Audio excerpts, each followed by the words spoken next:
This is probably the biggest thing in my acting career I booked. Yeah, so I got you to something. What did you need from your father that you didn't get? Also, we were diving deep. Society's made it seem like being vulnerable is like weakness. If it wasn't for therapy, I wouldn't have been able to dive deep into my childhood. Actually, yes. do we stand?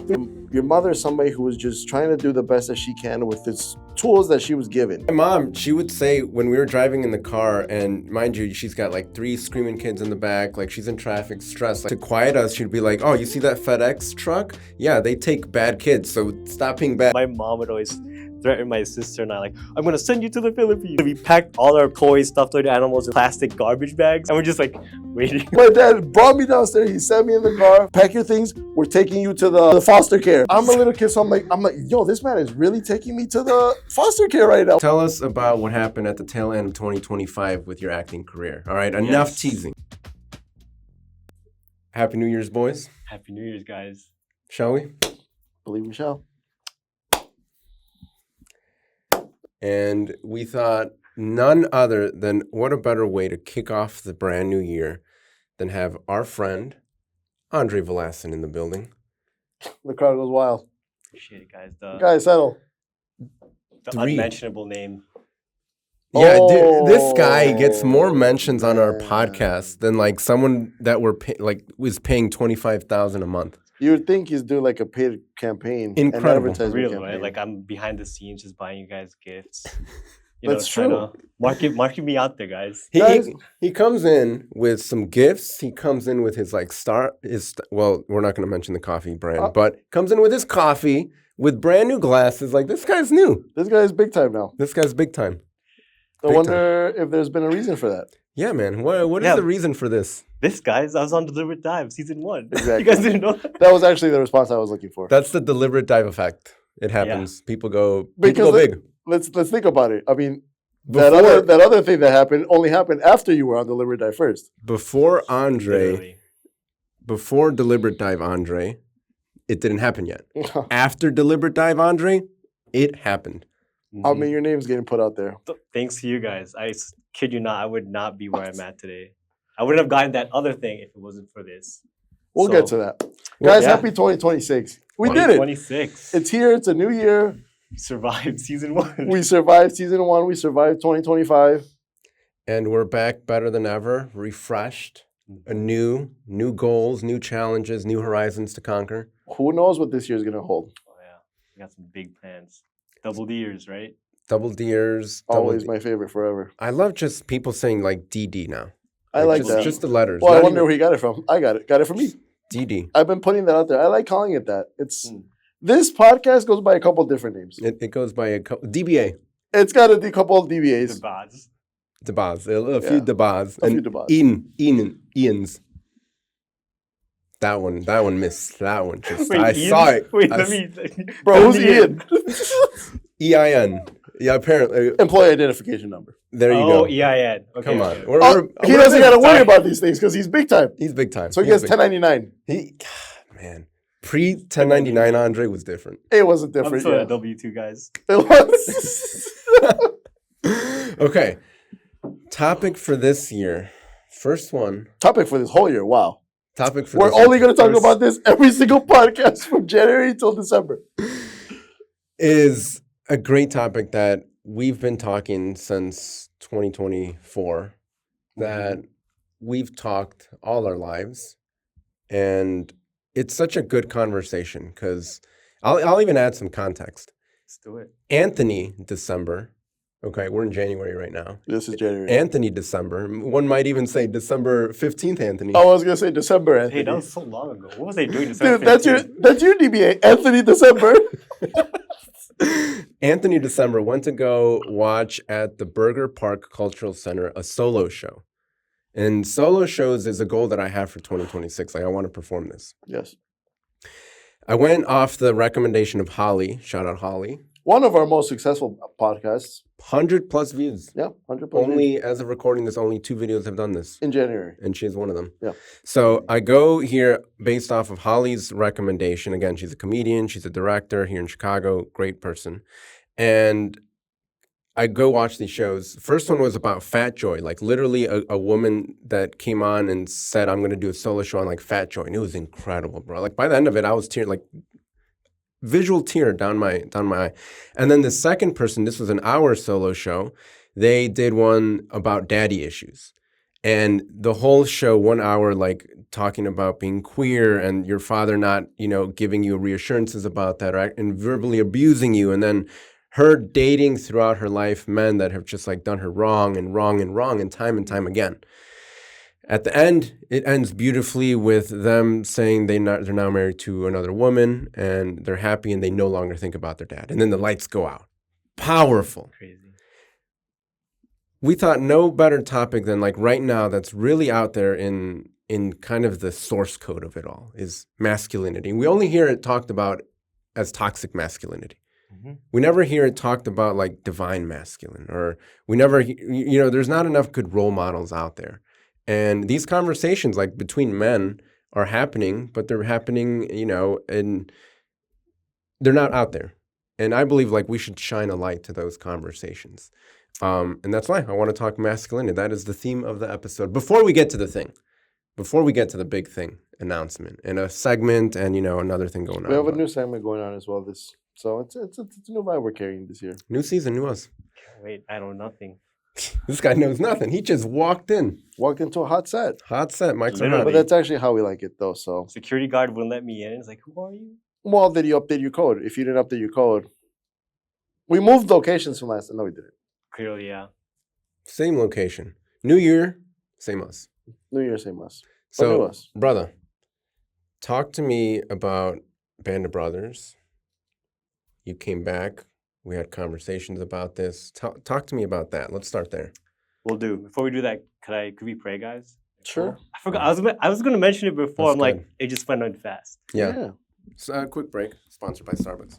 Sponsored by God. Sponsored by God. That was the first thing we did. So, Band of Brothers. I've spoken to Anthony about this, and I know I mentioned it to you, Seabass, but it's a retreat that a lot of men go to Ohio, where basically we, for like 4 days and like 3 nights, we're in the wilderness camping, and we go through sessions on like, kind of like redefining what masculinity is, finding meaning to it, and also it's like faith-based too. So a lot of it is reflecting on like what you were taught, what your relationship was with your father, your mother, and literally like it helps you heal like childhood wounds to see like where you're at today. And at the same time, it's dope because we're out in the wilderness, we're playing soccer, there's literally paintball, we're like fishing. So it's a place like you get to be like with a brotherhood, and like just be out. And I go like twice a year, and I'm telling you, like you meet some of like literally brothers for life. And it's crazy because like we're still doing our own thing with it. But it's something that I will always like recommend people to it, And it's also a reason why like you and I like reconnected, because it was a topic that we could relate on. And again, people need to hear this, But yeah, anything about Band of Brothers that you want me to hit? Yeah, on? I mean that's the part that I was like looking to hit on of like this is needed in our culture right now. And we started a men's group, and you were a part of that in 2025. Where we'd meet regularly and discuss what's going on in your life, like as men, and what does that even mean? And we came to a really nice kind of topic theme of what we were trying to do, which was, we want to be better men for our brothers, our sisters, our moms, our dads, our community, our friends. Like to be a better man is going to only be better for everybody. Like shit on men all you want, bad examples, sure. But wouldn't you want a society that has good, healthy men that can communicate their emotions and go be that example of, hey, I'm going to figure things out, which is generalizing, but also not. Mm-hmm. Yeah, and the thing is too, it's like, again, why it's so important is because a lot of men from, whether it's friends or, again, I listen to or watch a lot of videos about this stuff. The number one reason why like men don't want to talk about that stuff is, for one, they don't have that core group. Because what are some things that people say? Oh, you're weak, or like be man up. You're sus, whatever, like it's it's society's made it seem like being vulnerable is like weakness. But I don't know about you. Like I'm like literally diving deep into this, but it's almost like why it's so important to like look into is because like let's say you grow up to be a man that's super masculine, never, thought about your emotions, it's all about, like what's realistic, what matters, whatever. And then like you have a daughter, young daughter, and like they're going through their emotions. How are you going to be able to like talk to them or handle their emotions or like walk them through it? And I think it's important to learn that by starting with you first. Because yeah, you could say yeah, they have mom, but I don't know, like if That's kind of like giving the responsibility over to the mom to say like, oh, yeah, anytime exactly. it comes to feeling, go talk about it with your mom. No, you're gonna be somebody that opens up to your kid, and that's the only way they're ever gonna trust you and rely on you and really draw close to you. If you're actually like, wow, you can talk to them on a relatable level, Right. and not just kind of be like, oh, just suppress it, whatever. Yeah, and you guys can chime in on this, but like of your friends or the people that you know, how much of them are like as closest to their parents now compared to when they were younger? It's very different, right? A lot It of them is, have yeah. like fell off or like their relationship isn't as strong. That's something to think about. Yeah. Like I have friends that are in a similar boat where like their relationship with their parents not the best. Yeah. But we should fix that. Like let's Um, not repeat generations and stuff. At the end of the Generational. day, I mean, like it says in the Bible, you gotta honor your mother, and your father. 1000%. So, to me, at least, my relationship with my parents is important. I want to say I don't want to say it's taken a back seat over the years, but Mhm. like you don't water it as much because you maybe take it for granted, right? Like, oh, it's just my mom and dad. Like they're the only people that are programmed to like love me for my the rest of my life, no matter what. But it's just the same as any other relationship. If you don't water it, you're 1000%. gonna be. It's like you're dealing with strangers when your parents are supposed to be. Yeah, they're the ones that are programmed to love you, but it's got to be that back and forth because they're not just gonna love you, and then how are they gonna feel? Like Mhm. this that we created, we brought into this world now wants nothing to do with us. That's gotta Yeah. hurt. Because imagine if one point when that your kid does that to you. Or when they're gone. There Oh was yeah, there was two questions that like you asked, and I like talking about or asking people these questions, which is like, what did you need from your father that you didn't get? Mm. And then the other question was around us talking about why did we always feel like we had to not disappoint our moms? So Yeah. those two things, right? Like how you are acting with feminine energy and then how you're acting with masculine. Like what were those two things? How did you receive those as a kid?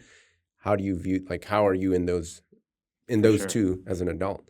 I might forget the other question, but let me go with the first one. But also, we're diving deep. And again, this is just talking about vulnerability. Let me be the example to do it, because I know a lot of guys don't want to talk about this stuff. Like, oh, whoever's watching, they're going to be seen as different. But man, it takes us to be vulnerable to impact someone that's watching, be like, oh my gosh, I got to be friends with these guys. Or like, these are the people I need in my life.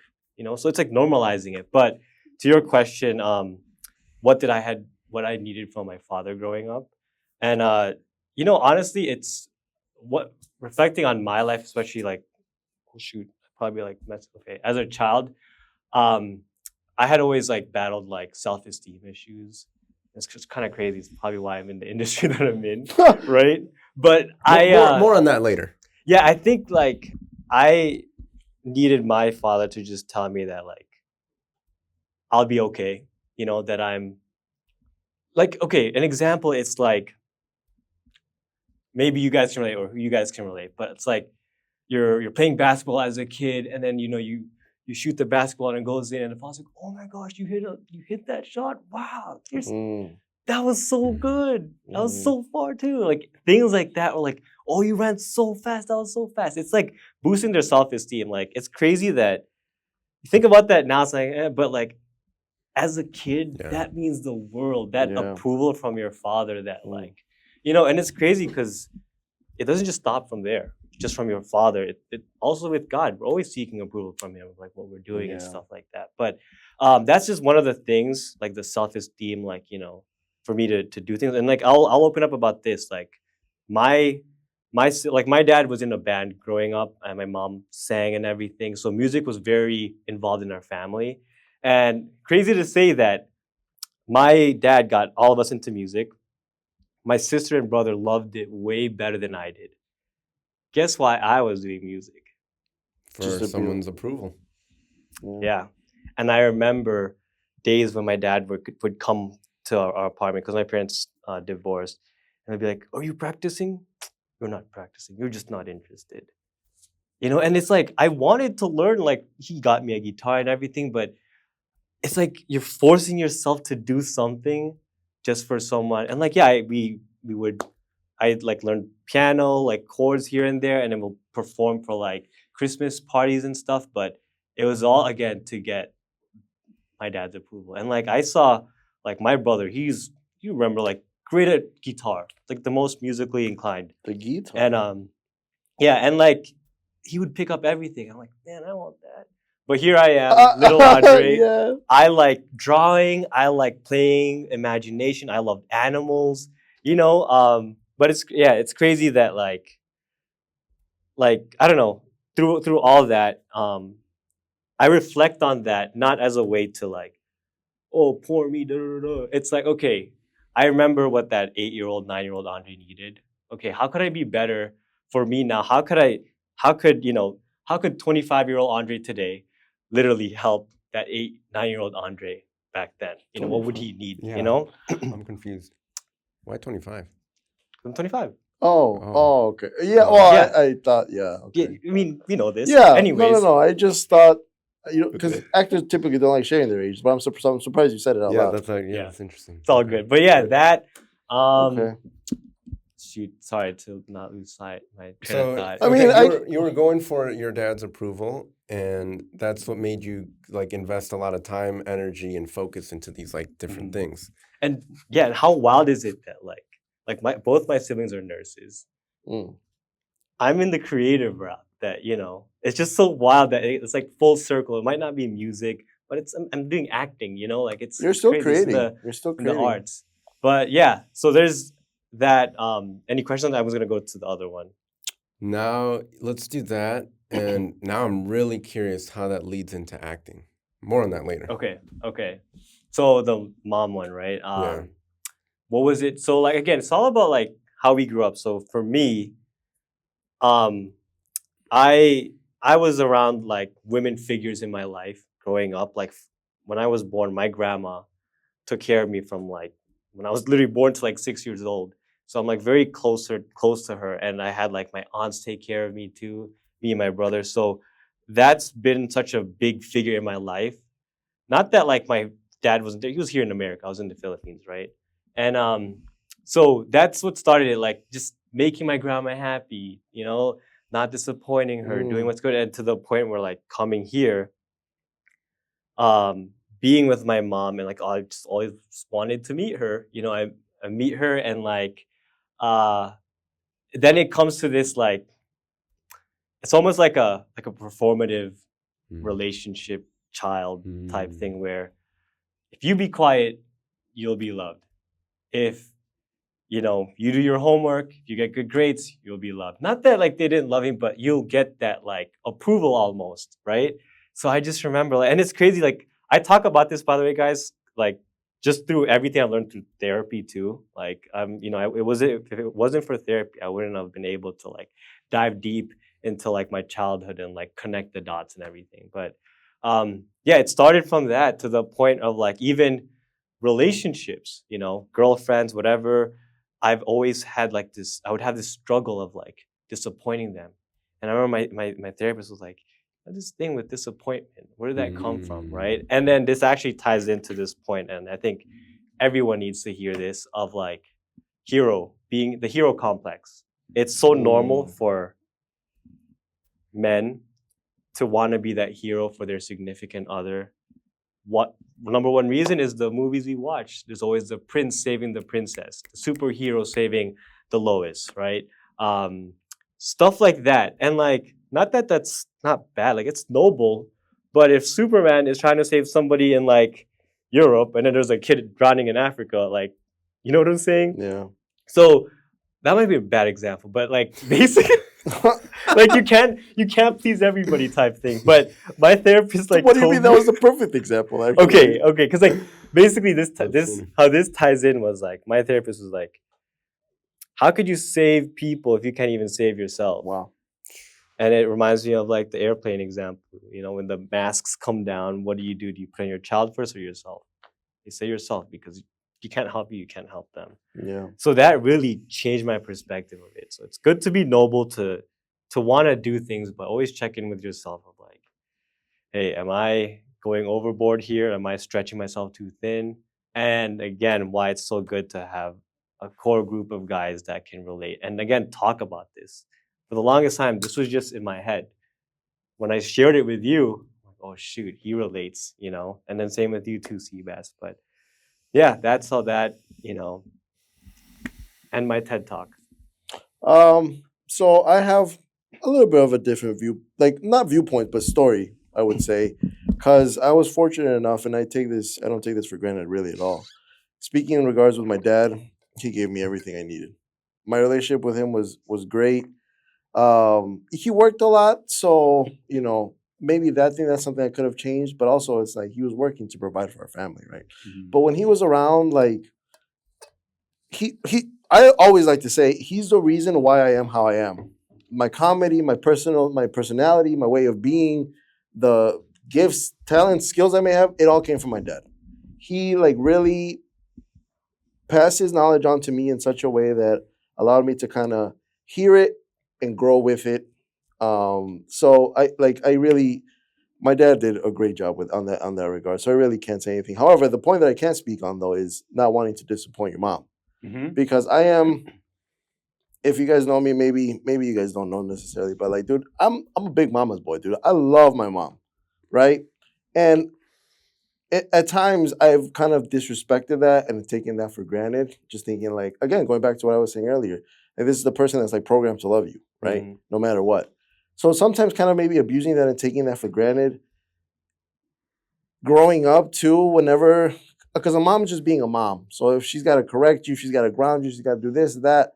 She's doing it out of a place of love. But as a kid, as a little chittling, as a chick, as a little chittling, you don't accept that. You don't see it that way, right? So you find it almost appealing to like want to rebel against your mom. Yeah. Right. So what does that come with? Maybe raising your voice at her, or doing Talking things back. to spite with her, talking back to her.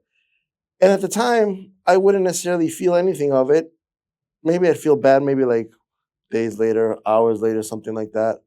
But I just didn't really respect the relationship. But now growing up and you like getting older, gaining wisdom, you come to understand like, first of all, your mother is somebody who was just trying to do the best that she can with the tools that she was given, which at the time, for a lot of our parents, they weren't necessarily given the best tools as kids to grow up and be able to raise other people. But yet they were doing it. Mm-hmm. I mean, the tools that they were given was like a half-eaten spoon.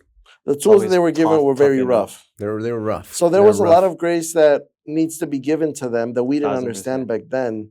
But now growing up, and what I was saying is becoming older, just getting to know your parents, spending time with them, like being able to know them on a deeper level, as now you're not necessarily just my mom.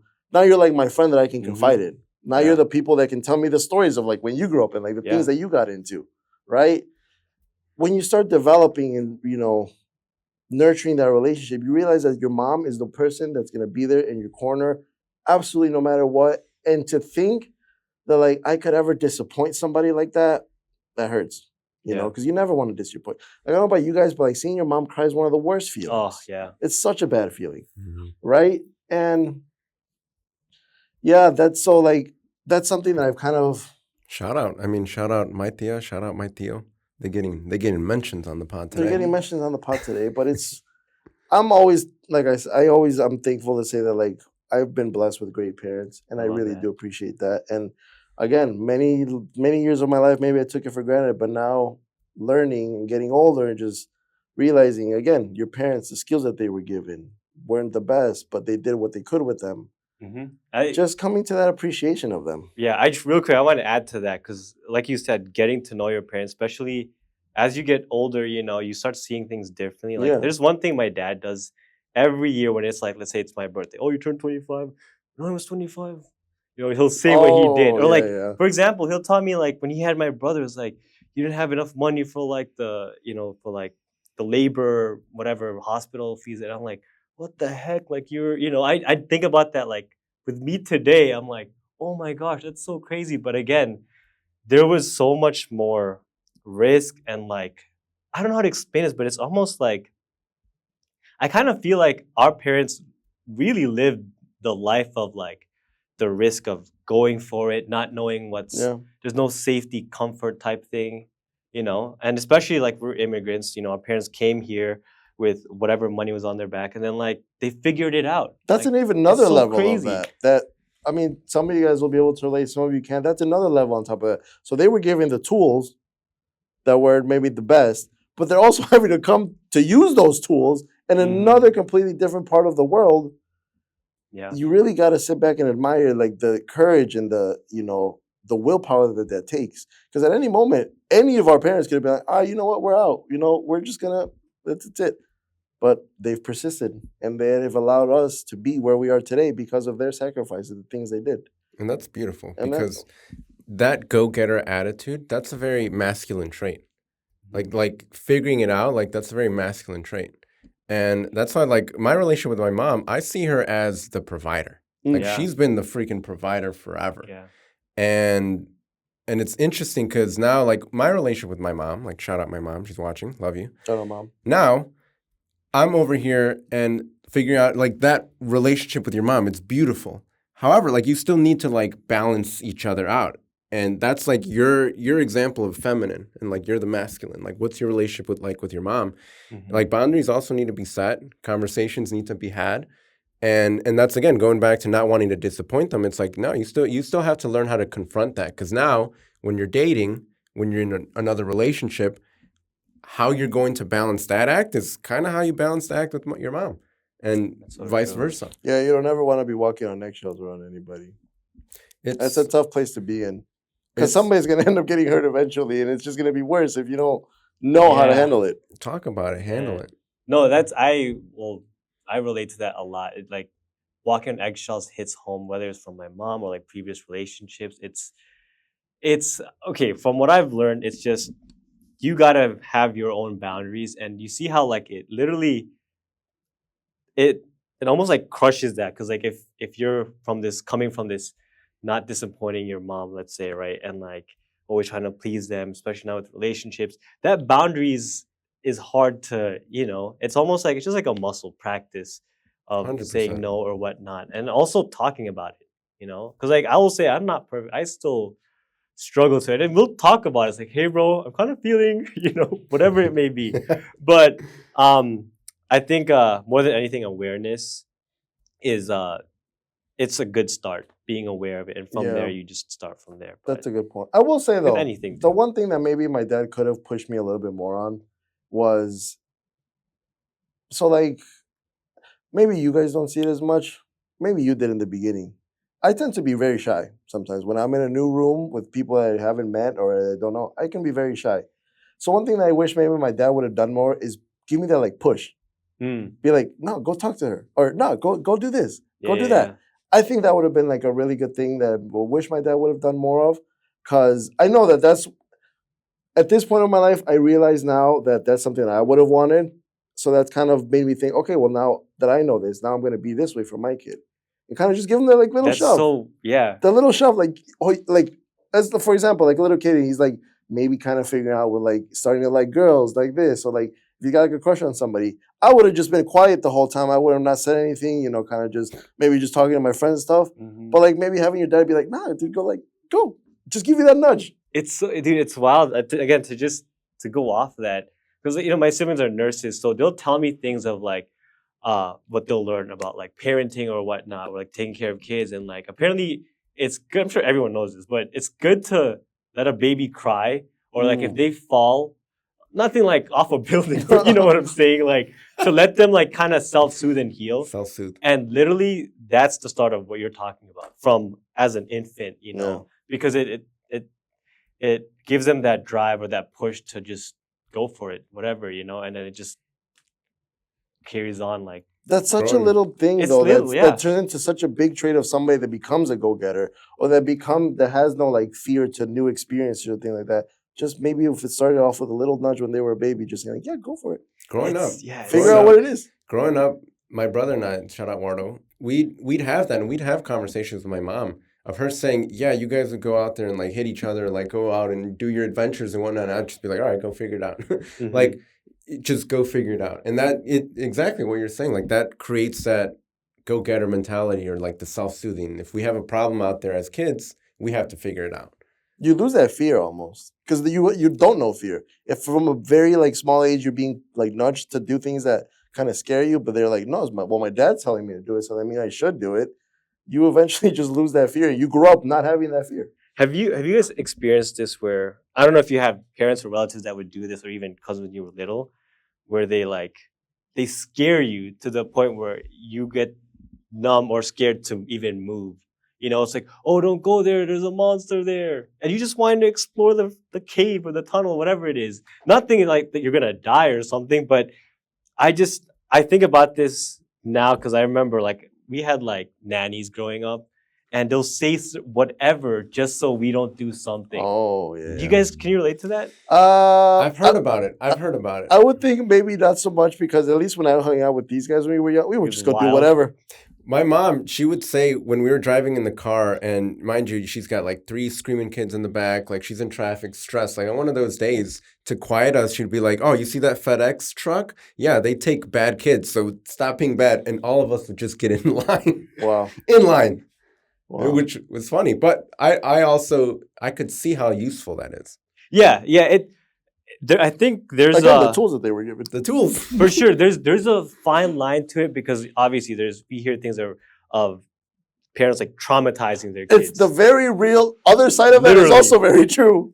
Yeah, okay, so I mean this was nothing. I was actually excited, but I remember one time my mom would always threaten my sister and I like, I'm gonna send you to the Philippines.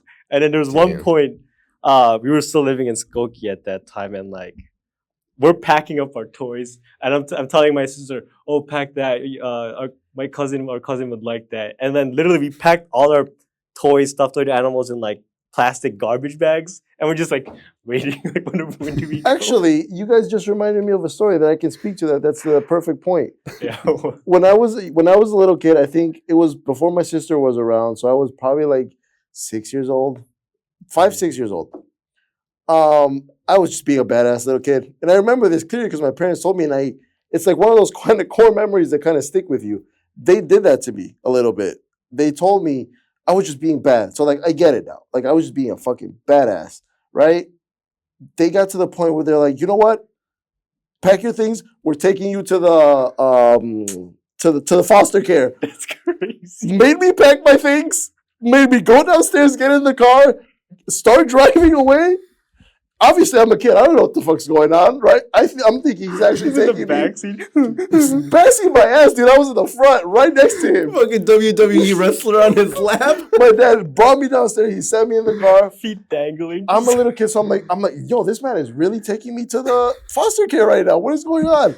He ended up going like on the lap on like a big. lap. He went on the lap around like a big park, and we ended up back at my house. But dude, those like 10 minutes that we were driving, I was the most scared. I was like, because upstairs I was like just mouthing off, being bad. I was like, when we got down to the car and he took off, I was like, Dad, please no, you can't do this to me. But the whole time they were just, it was like a tactic to get me to fucking get my act together. Because then the next time you're acting up, Yep, guess where we're going? and we'll do it. And we'll do it, but no. Oh So, my yeah. gosh. Yeah. Good times though. Wow. For real. Yeah, I mean, looking back on it though, like that's something you look back on and you just laugh. That's Yeah. hilarious. All right. This is a perfect segue into. I'm gonna let you choose. Are we going into the gift or are we going into the what happened in 2025? Let me go ahead and intercede here because it's got to be the gift. It's something for us first because Let's he's do going it. to absolutely, Yeah. the glory is Yes. going to fall on him It once is, he it tells the is, story. It is. We're going to become irrelevant at that point. All right, guys. This is a live reaction. Thank you for our friend Andrei. Over the holidays, he brought us a gift. Mm-hmm. Yes, and again, just for the publicity, it's not free, by the way. You guys don't know what's happening on the legal side of it. the back For- end of things. For So every future guest, see where the bar is starting 2026. And try to match it. yeah, so I got you two something that this honestly, I had something similar, and I really hold it dear to me because it's something I always like. it's like my favorite, and without giving too much, but it's the same. It's the same thing. But you Thank my guys friends. brother. Thank you, my friend. go for it. Brother, How do you, I'm gonna let you pick how we do this. love you. You guys should. Do we stick our hands in without looking? And he does that. You should stick your feet in. Wow. I got a bag. Here you go. Whoa! For I know the plans I have for you. Wow. Yo! Wow. So- dude, writing's my favorite thing. In the So world. I have a journal. It's like the older version of that, which Wow. is Jeremiah 29:11. That's like my favorite verse. What is it? And it's literally that's part of it. For I know the plans I have for you, and it's something just to remind yourself of again, like you don't know what's next. You don't know. We always have this like feeling like we want to control the future or whatnot, but that just gives me so much peace of like whatever I do, whatever happens to me right now, it's all in the works for what's God's plan for me. Whether it's a breakup, whether Beautiful. it's a getting fired at a job, you just never know what's next. So Beautiful. whatever you want to do with this, it's your deliberate dive journal or like things, maybe anything, ideas, you just write in it, or something. That's Do you incredible, mind? brother. Do you Thank mind you. if I regift it? Go for it, honestly. All right, Yeah, best, just bro, the best. let the me best. just. I was actually going to Incredible. ask for it. 'cause That's I my want time two of now, these. right? Yeah. I wanted two of these, so he's actually regifting it to me.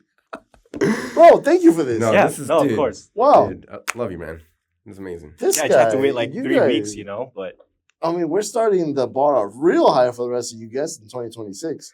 I think justly so. We should just give you the rest of the time, bro. Tell us about what happened at the tail end of 2025 with your acting career. All right, enough Yes. teasing. okay, yeah. And these guys have been giving the teaser that episode. We've been, I we've was been like, teasing oh, a little shoot. bit. We've been teasing a little bit. Yes, I've been edging. yeah. So I had like literally, this is probably the biggest thing in my acting career. I booked my first co-star role on Chicago Fire. Just Um, absolutely smashing. yes. Can we stand? Can we do one of these? We are now in the presence of a SAG-AFTRA work of man. They didn't hear any of that because we were clapping, but yes. You never know what to do if people are saying happy birthday. You're like, But you better smile. do you sing too? Do I like? Oh, that is a weird moment. I don't know. You just do that nod like. I do that like that stupid little like, You can sing along. Yay. oh my But yeah. thanks. No, it's crazy. So again, like in terms of like auditions and everything, I always just do a lot of commercials. And Chicago, that's majority of like the castings here. And so I just remember one day I was checking my auditions in the morning, and usually I'll send them in as soon as I can, and I get this casting. It's actually a video about this. Wow. You guys will probably see. And I thought that they accidentally sent me the audition on accident. So I'm like, what is going on? And then so I called, my agent called me. He's like, hey, you have a casting. And I'm like, are you serious? Are you sure? He's like, yeah, we know you've been taking acting classes. This is, I didn't know they've been submitting me to like serious stuff like that. So crazy. Like what's wild, guys, is this is my first ever audition for Chicago Fire. Wow. And to book it, like that's like being struck by lightning. Like what the heck? Like That's like pulling up from the farthest three and nailing it. yeah, and it's crazy because like okay, sorry, I mentioned this in the video that I'm talking about, but as actors we never want to get attached to an audition because we never getting the no, not hearing from them too. It can be heartbreaking. So you just submit, and like you remember that time, I'm like, Anthony, they called me, I got pinned. And they're your gonna let sister me- was in the car. Yes, and then they said they're gonna get back to me on Friday. Friday comes around, I don't hear anything, and I'm thinking, okay, it's a weekend, business days, so probably Monday. Monday, nothing. So at that point, I'm like, okay, it was a good excitement. Hey, guess what, Dre? You got pinned on your very first audition for Chicago Fire. That's a good thing. All right, next, let's celebrate that next. But yeah, agent called on Tuesday and tells me that you booked the part. Book the gig. Booked the part. Literally, I was just like, what the heck? It's full circle moment because guys, like back in college, when I first dabbled into acting and stuff, like I was an extra for Chicago Fire. And I remember being on set. That was like my first time being on a set. And I'm like, man, this would be cool to be on the show one day. And literally, Lo and behold. yeah. And I again, all I could say, yeah, that and all I can say is like to God be the glory, because like every I do this thing every time before I submit an audition. I always say this: if it's God's will, I look up and I click submit. And I did that through each process of like getting the audition to getting pinned to, again, like I literally have videos about it. Like I had my own trailer and everything. And like I know you mentioned you spoiled this a couple podcasts ago, but I remember I was on set and we have like talent holding, right? So in between shots, like they have to reset the camera, so we have like what's called stand-ins. So they take our spot that literally same height as us, looks just like us, and we go to the talent holding. And I'm over there thinking I'm sitting where all the extras are, all like the folded uncomfortable chairs, you know.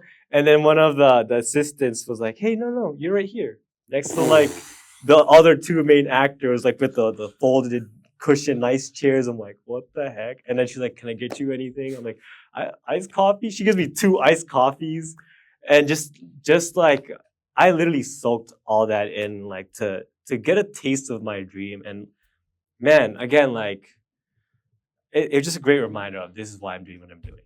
Just keep doing it. And also, it made me see more of like I can do this. You know, yes, 100%. I do more auditions and everything, but literally watching one of the actors like prep for the scene, he's like, "Man, do," and then action, he does it. I'm like, dude, I was doing this in acting classes and everything. So it's cool. It's just that literally like relit my You're my fire. yeah, for it. And again, giving the glory to God and to just never give up. Love, trust the process. Like literally crazy. To bring it in, please. You are who you say you are. At this point now, you are who you say you are. You are a living testament of the advice and the, comments that you share with everybody else. We're very proud of you here. No, I appreciate it. Circling back to our topic for the day, and then we're going to have to move on Yeah. to brand new segment. How can you connect this back to you were always creative as a kid, however, the masculine that you were shown was no, like you got to go do this other thing. Like your dad would tell you, you got to go do this other thing. And now, how was that decision to fully pursue this? And like, how did it feel to get this and book this full circle moment? Wow. So how does that like connect, right? Yeah. Um, What was that decision to pursue this thing fully knowing it might disappoint some people? I think there was a series of events that happened. Like, I'll say that to go back with that whole child thing, being like the musician and all that with music, I found that like, yeah, it was good to do that for my dad, but I always like to draw, and actually it was my mom like helped me cultivate that. Like I was in art classes, I did drawing competitions like Pathfinders, and I won too, and so like that's what helped me kind of hone into like I like what I like, whether it's animals, all that stuff. And from that, and I think also being the middle child, I feel like we're just like forgotten ones that are like we do stuff different. I'll say back in North Shore, it could have been like between 3rd and 6th grade, an art competition. It was like draw Google's logo. Oh my gosh, this you guy, remember that. This guy, I don't even think I competed. I was like, that's not for me. I'm not. This guy drew some beautiful like ads logo with Google. I couldn't tell you what it was, but it was magic. Like this man was artistic. I don't think I ever got to experience that side of you, but I do remember little some here and there that you would draw some stuff and I'd be like, whoa.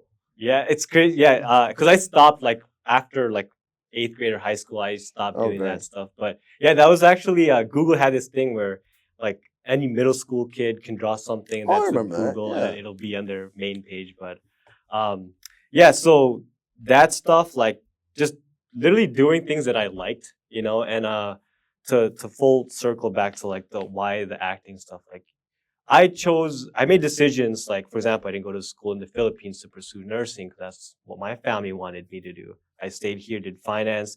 So, like, doing my own things made me realize that, like, I'll be okay. I had to, literally what you were saying earlier about pushing yourself.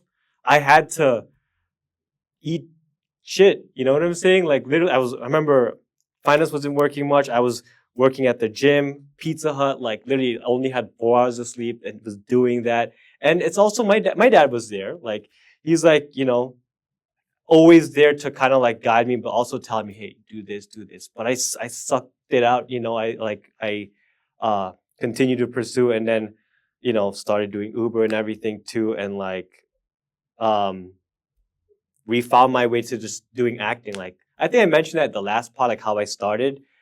Maybe watch that episode right here.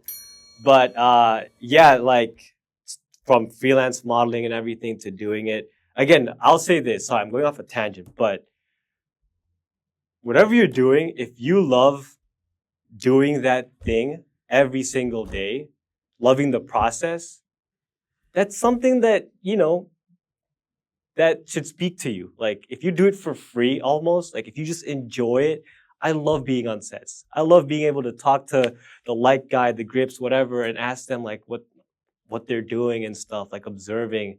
So it's that. Like I love the process of it. I love doing it. So yeah, literally again, just loving the process. What I was saying earlier is, I don't know, maybe the mic picked it up or not, but we're the president of a SAG-AFTRA actor. What was that second word? Actor. Before that. We are in the presence of a SAG-AFTRA.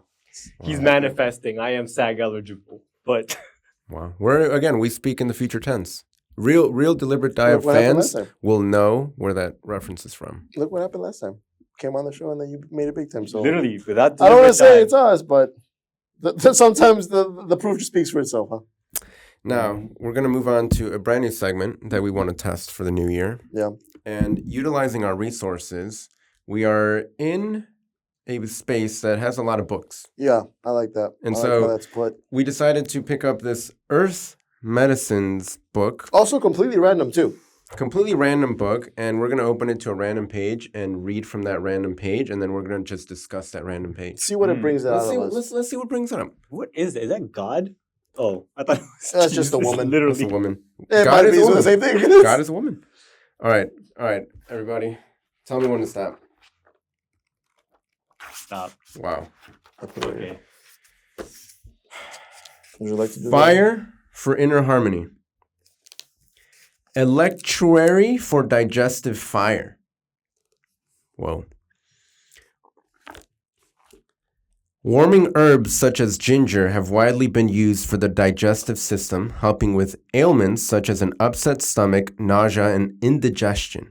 While studying Ayurvedic cooking, I learned that several of my common kitchen spices could be eaten to increase the digestion of food and raise the metabolic process in our bodies. This is valuable because a strong metabolism causes more heat in the body, which helps with the digestion process and is believed to help break down and transform food.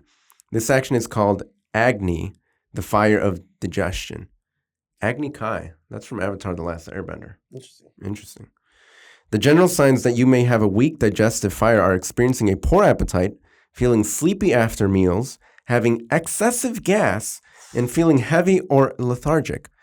An electuary is simply a mixture of powdered herbs and spices combined with honey to make a thick paste that you can take by the spoonful or add to warm water.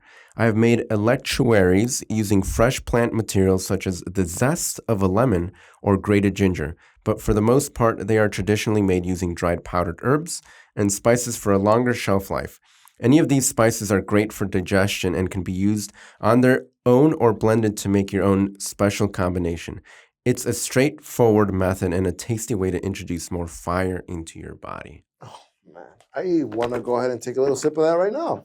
Thoughts? Where does one get something like this? Dude, have you ever considered the power that natural medicine really does have? And that it doesn't have to just be pills for everything? Natural medicine. These are the things that our ancestors literally healed themselves with. Yeah. Things that we can literally, it's growing from the earth. I would much rather want to take that than just a pill that was made in some factory. 100%. You Mother know? Earth. Mother Earth. Home remedies literally work. Mother or Earth. if it's placebo, but hey. No, Mother Earth. Mother Earth will provide. I will for sure believe that. Okay, what is placebo? Break that down. It's something that's like fake. You think you're getting the think- benefit of it because you assume that But by it's- taking it, I yeah. feel better now. So Now, it is because it's working. question for the group. Is that not just Mother Earth doing her thing? What you think Actually, yeah, will manifest. So if you think your body's healthy and recovering, that and is you so true. think that you can repair yourself, and you think It helps, but there's definitely real healing things This going on. I mean, I will say, like, I have a story, like, real quick. My sister made me coffee. Okay, I didn't know it was decaf. I was wired. Oh. I was like, dude, this is like the strongest coffee I ever had. And my sister's like, Andre, that's decaf. Again, like What? what you Oh, that's what a you really put good your example, mind bro. to, like, That's man, good. this can go deep into like thinking positive and all that. But yeah, I believe that. Even Well, something stories. that Anthony's always said to me is, well, he said it once, and it just stuck with me. I like always. Your mind and your gut are connected. So if your gut is messed up, your mind's messed up. The vagus nerve, The vagus nerve. nerve number 12.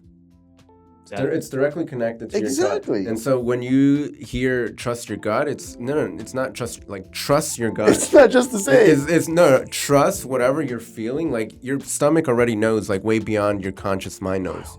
I just love humans. Trust your gut. Yeah. All right, ladies and gentlefish, that is a way to end the first episode of season 2. And what a way to start. Andrei Villasin in the building. You guys Season for 2 of having me. Deliberate Dive, guys. It's gonna be a big year. Sebastian Morales on the microphone. How's it going? Anthony Anthony Morales. Wow. What a better way to start your. You guys are welcome. Honestly, You're at this point. You're welcome. At this point, if you're not subscribed to the YouTube, following the Instagram, following the TikTok, if you're not doing those things, We don't want you. we don't want you. We don't want you. Leave. It's simple as that. Support, please. Real quick to just start off the year. I like just like last episode, I want to commend you guys again. Like the growth we've talked at the gym, the growth you had from Inevitable. season 1, and literally like again that funniness from you, the quick-witted stuff. Thank you, my friend. Love it. And like people don't see what you do behind this. You know, you're working at your regular job and you're here making content, editing. Like you're in the presence of someone that's literally following their dreams at the same time, like, you know, living life, working and whatnot. Like you guys are great examples, for real. So I'm just We saying I'm proud of you appreciate that, guys. and we take great honor in that. We take great honor in that. What you say? And the check has cleared, so he was paid to Yeah, say I that. was just gonna say. Brother, I think that was just gonna. I just brought down the niceness of it because now they know everything's just business here. It's all business. all business. The script we actually follow.